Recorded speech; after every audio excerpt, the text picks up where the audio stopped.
یہ حدیث موجود ہے، حضرت ابن مسعود رضی اللہ تعالی عنہ نے نبی کریم علیہ السلام کے سامنے قرآن مجید پڑھا تو فرماتے ہیں کہ میں نے دیکھا فَإِذَا عَيْنَاهُ تَذْرِفَانِ کہ نبی کریم علیہ السلام کی چشمان اقدس سے آنسو جاری تھے۔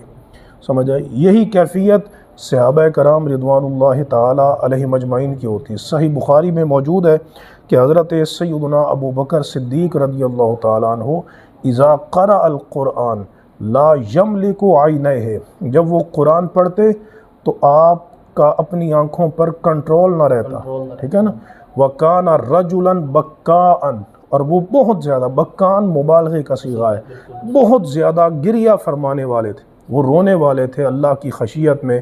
اتنا قرآن پڑھتے ہوئے حضرت ابو بکر صدیق رضی اللہ تعالیٰ عنہ روتے کہ وہاں مشرکین کی عورتیں اور بچے اکٹھے ہو جاتے